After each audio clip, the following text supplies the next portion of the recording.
तो इसलिए विश्लेषण करना चाहिए अपने इस उम्र तक। बचपन से लेकर मैंने जो स्ट्रगल किया उस पर ऐसे लिखना चाहिए, एक निबंध लिखना चाहिए। क्या कैसे कष्ट में स्कूल जाते थे, हम भूल जाते हैं। माया क्या करती है ना, कष्ट भी भुलाती है, ताकि आगे कष्ट देगी ना आपको, तब ले लोगे चुपचाप। अगर पिछला पिछला कष्ट याद रहेगा तो अगला कष्ट नहीं ले सकते। इसलिए बैठ के एक निबंध लिखना चाहिए, हम छोटे थे क्या क्या बीमारी हुई थी, सब उसको अच्छे से याद करो, पूछो आस पास, विश्लेषण करो। तब समझ में आएगा भाई सुख तो है ही नहीं, मैं स्ट्रगल ही करता रहा पूरे जीवन भर, अभी मेरे जीवन में कुछ अच्छा नहीं हुआ, तो मैं क्या करूँगा। मुझे अब आगे इस पथ पर तो नहीं चढ़ना, मुझे कुछ सोचना पड़ेगा इस पर। तो विचारवान व्यक्ति होता है, ठीक। किंतु अनंत काल से संकटपूर्ण मार्ग पर चलते रहने और संत जनों से अपने आप को विलग रखने के कारण बद्ध जीव मोहवश इस भौतिक जगत का आनंद लेना चाहता है। एनालिसिस नहीं किया और भक्त लोग जो बताने वाले वो भी नहीं आपके लाइफ में, तो क्या सोचता आनंद लेना चाहता है, लेकिन बार बार उसको प्रकृति मारती रहती है। एक श्लोक में चैतन्य चरितामृत बताया गया है, दंड यजने राजा ये न नदीते चुभाए। क्या होता है, राजा जब दंड देता है ना तो कैसा करता है, पानी में डुबो देते हैं, पानी में चलता रहता है। जैसे ही बाहर निकलता है, बड़ा आनंद है, बड़ा आनंद है, फिर उसको डुबाते हैं। हमारा जीवन ऐसी है, बड़ी सर समस्याएं बहुत चल रही है। हमारा बच्चा बीमार है, ठीक ही नहीं हो रहा, ठीक ही नहीं हो रहा है।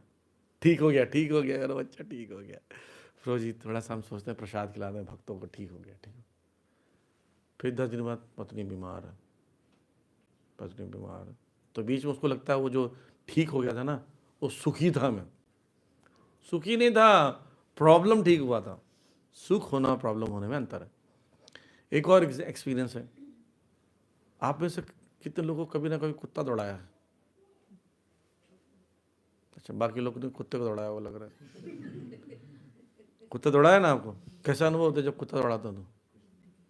हाँ, आपको संसार की सबसे बड़ी स्पीड उसी समय होती है, पीछे देखते भी नहीं, भागते चिल्लाते भी हो, कई लोग चिल्लाते भी हैं डर के मारे कि कुत्ते को पता है कि वो अपने दांत गड़ा देगा और कुछ एक आध ग्राम ले जाएगा शरीर से काट के, तो दौड़ते हैं। ऐसे ही मान लीजिए आपको कुत्ता दौड़ा रहा है, आप दौड़ रहे दौड़ रहे दौड़ रहे भाग रहे हो, और अचानक से पीछे देख के देखते हो कि कुत्ता नहीं है, बोलता कुत्ता चलो चला गया। तो ये सुख कहाँ है, ये सुख थोड़ी है, ये प्रॉब्लम खत्म हुआ है बस। ऐसे हमारे जीवन में जितने प्रॉब्लम्स थे ना वो खत्म होने को सुख मानते हैं, वो सुख है ही नहीं, वो प्रॉब्लम खत्म होना हुआ। सुख क्या है, सुख प्रॉब्लम खत्म करने का नाम नहीं, सुख एक अलग चीज है। जैसे आपको कीर्तन हो रहा है, आपको डांस कर रहे कीर्तन में बिना किसी के बोले, वो सुख है, क्योंकि कोई चीज खटी नहीं, कोई समस्या हटी नहीं है, आप ऐसे ही खुश हो रहे हो।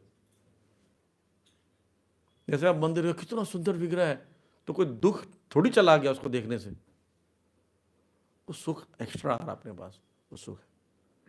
तो ये इसलिए बोल रहे हैं भौतिक जीवन का अर्थ है सतत दुख, किंतु जब दो अंतरालों के बीच सुख प्रकट होता है तो बोलता है यही सुख है ना। जैसे खूब खा लिया और पेट में दर्द हो रहा है किसी को, और थोड़ा देर ठीक लगता है, आहा बड़ा अच्छा जीवन, फिर खा लेता हूँ, ऐसे ही होता है। सुबह खाए और पता चला पेट में दर्द हो गया, तो कोई दवाई ली, शाम तक ठीक हो गया, शाम को फिर खा लिया, फिर बीमारी हो गई। तो बीच में क्या था, 2-4 घंटे में बहुत बढ़िया था। ऐसे सुख है ना।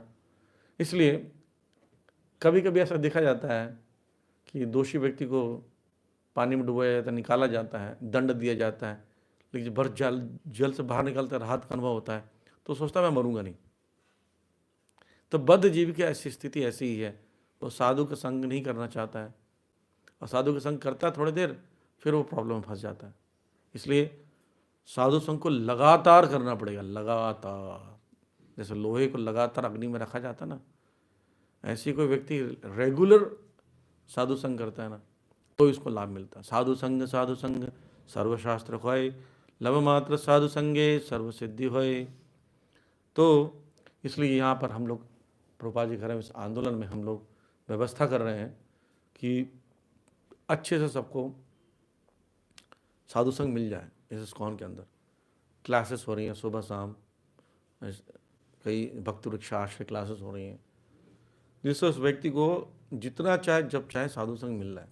शर्त यही है कि वो व्यक्ति उसका चुनाव करे, अपने सुख सुविधाओं का चुनाव ना करे, अन्यथा क्या होगा, वो अपने प्रॉब्लम में फंसा रहेगा, जन्म जन्मांतर तक फंसा रहेगा। इसलिए यह आंदोलन सर्वश्रेष्ठ मानव कल्याणकारी आंदोलन है, हर जीवात्माओं के लिए एक बेस्ट उपाय है, हर व्यक्ति के लिए। इसमें तो पशु पक्षी भी खुश रहते हैं, देखिए उनको भी भोजन मिलता है, उनको भी शेल्टर मिलता है इसमें, है ना। तो इसलिए भक्तों का संग लेना चाहिए।